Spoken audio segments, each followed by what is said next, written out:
Good morning, adventurers. My name is Ben, and welcome to a morning show where I sit around, drink some tea, and talk about D&D.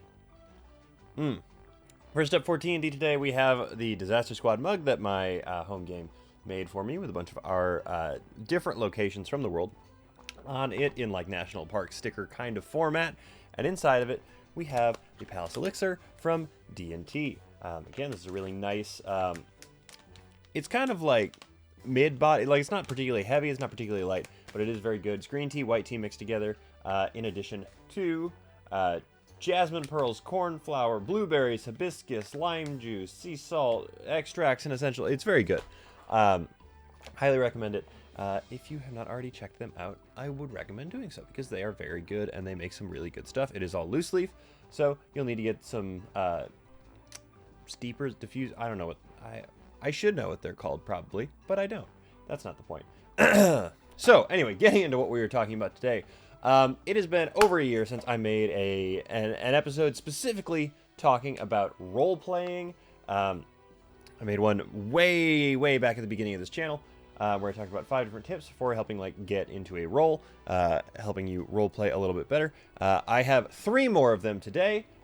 3 more that are a little bit less obvious maybe than those. They require a little bit less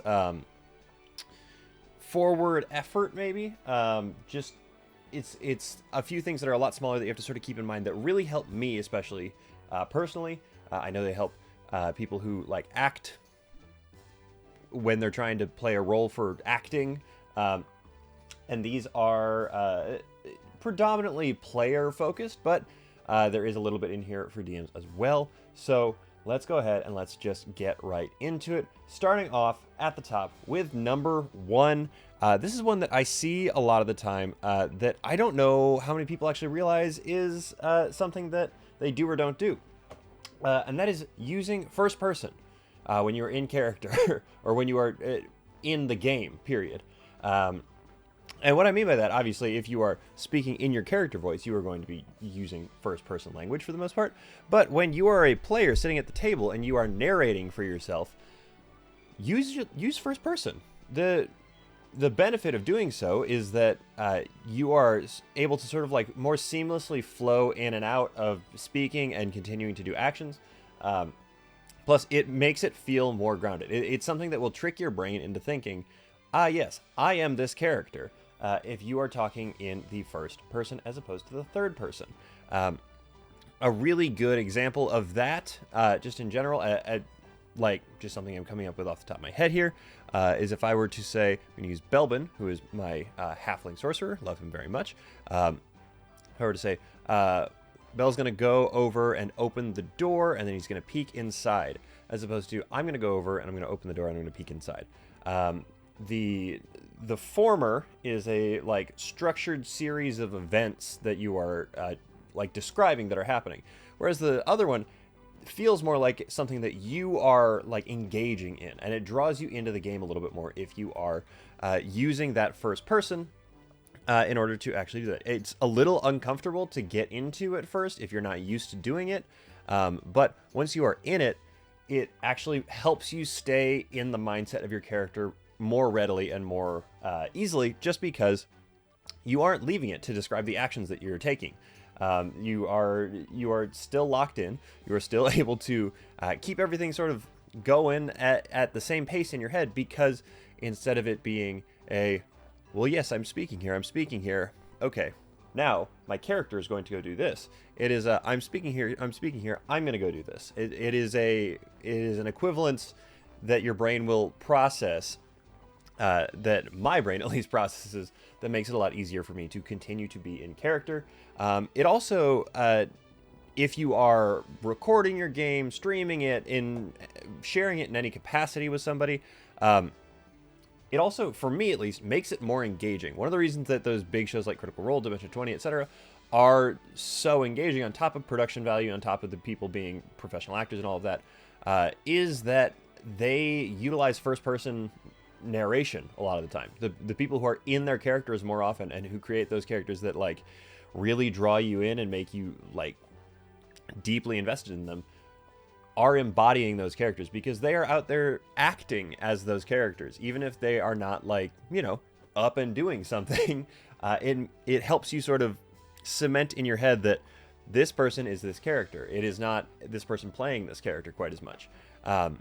Obviously, on like a stream game, that can have some negative consequences. Just see the treatment of, Marisha Ray, Emily Axford, who make phenomenal characters who I love very much. A lot of people love very much, but some people get very upset with the person as opposed to the character. But ultimately, it is showing that they are doing a very, very good job of being in their character and engaged inside of their character, because it really just helps the story flow. And it gives the DM the opportunity to say, okay, Belbin, you, as opposed to Belbin, you are going to, like, it allows them to address you a little bit more directly, I think. That is at least the way that it works for me. I am not the end-all be-all, clearly, but that's fine. So, number one, get yourself in first-person mode. If it's something you are really, really struggling with, honestly, I would recommend like reading a first-person present book, because it gives you sort of a framework to operate inside of, as opposed to a third-person past book, or I don't know all the points of view off the top of my head, but like something where the narrator of the story is in the moment from their perspective. It gives you a baseline to jump off from and see if that is something that's going to work for you. Number two, right after that, is physicality. And I don't just mean like, oh, your character has a pose. I do mean that, but I mean like physicality in general. The name of the game, other than Dungeons and Dragons, is improv, and so much of what a character is, how a character is, what they can communicate, is done through their physicality. There's a lot of like very minute things that you would do if you were an actor standing on a stage or in front of a camera or something like that, that maybe don't translate to sitting around a table, but you can still be some kind of physical with your character. Maybe you're leaned forward, maybe you're kicked back, arm up, just like not a care in the world. If you are nervous, you're maybe like shrunken into yourself a little bit, like head down, arms curled in. Those kind of things can really, really help get you into that same mental state, because that physicality will affect the way that your brain is like processing the information that is coming at you. It helps you sort of put yourself in that situation.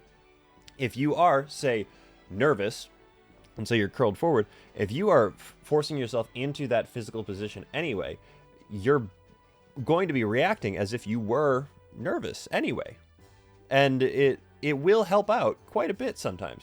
But more than just the embodiment of your emotions with that, when I say physicality, I mean things like the way that you would interact with your environment as well. So a very good example of it is Liam O'Brien casting spells, if you want like a big example of it. As Caleb in Campaign 2 of Critical Role, he does all kinds of like hand gestures, he does all of these things, he talks through everything that he's doing while he is doing it.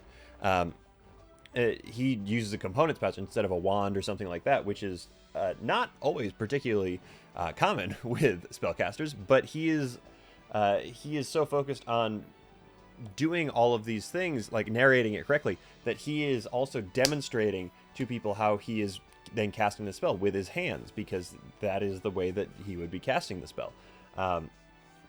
And even more than that, in interacting with your environment, what is your character doing at any given point in time? It is just as easy to say that they are sitting there eating and just like wait for something to happen, as it could potentially be to sit there and just kind of like passively mime holding something and just kind of go, like, take a fake bite, chew it, swallow, talk. Plus, it gives you sort of a mindset of like where your character is in that process. If you are, say, eating and you take a bite when you're chewing and then somebody says something, you can go, sorry, swallow, and then keep going.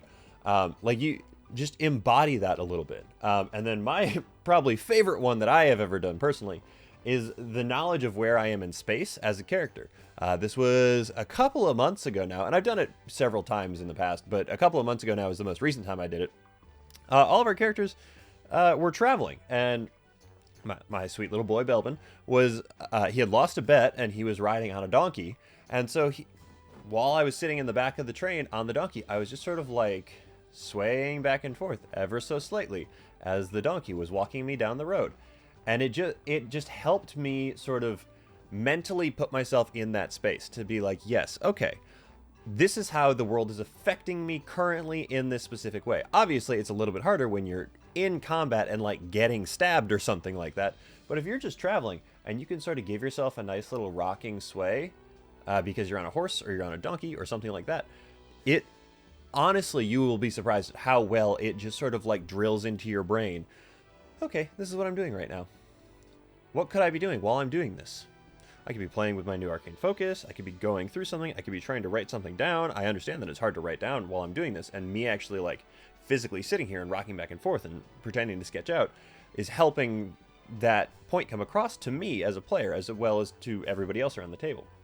So just getting physical with the way that your character is a really, really, really good way to just deeply embed yourself in that world. And pairing it with that first-person narrative that you're presenting makes it feel like you are there. But it is the way that you are there in less of a I am playing a role sense and more of a I am this character kind of sense. And that is really what the goal is when you're trying to like get into character with that kind of thing. And then my final tip here, or my final trick, whatever you want to call it, that does not really connect to the other two, but it helps inform the other two a little bit, is take notes.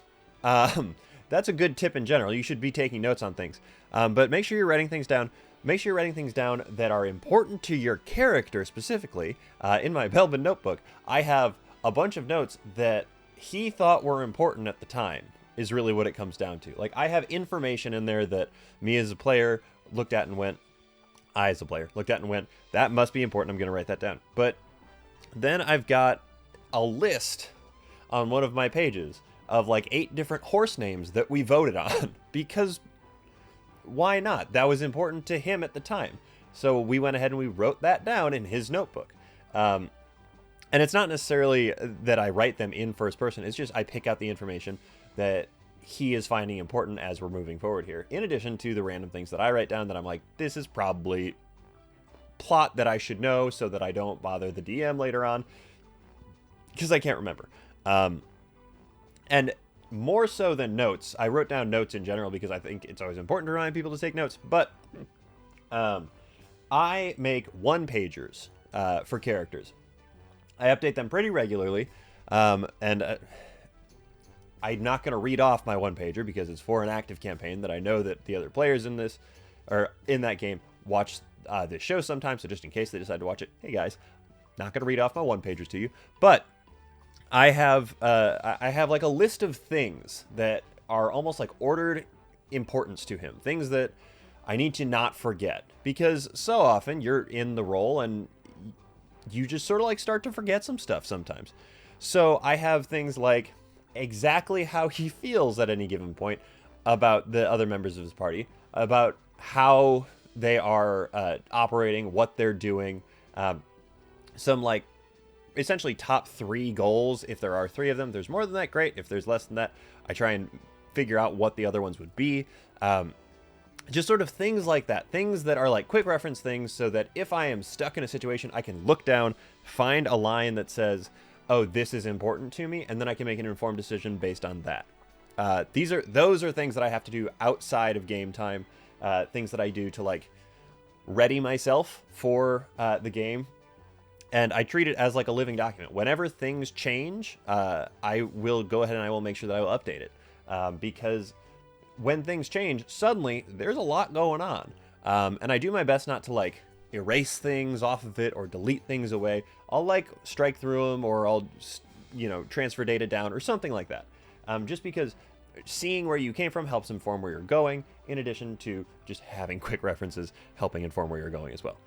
So those are 3 more tips from me on getting into the role. A little bit more advanced, if you will. It feels weird to call them advanced tips because, like, I don't feel like I'm an authority on how this should work, but they're less They are less obvious, I guess, than the give yourself a role, make yourself a playlist, or a role, a voice, give yourself a playlist, that kind of thing. So, which is what the last one was, which I shot back in September of 21, I think. So these are a little different. They're a little bit more active, engaged inside of the game. So take them, use them as you will. Obviously, they are yours to utilize as you see fit.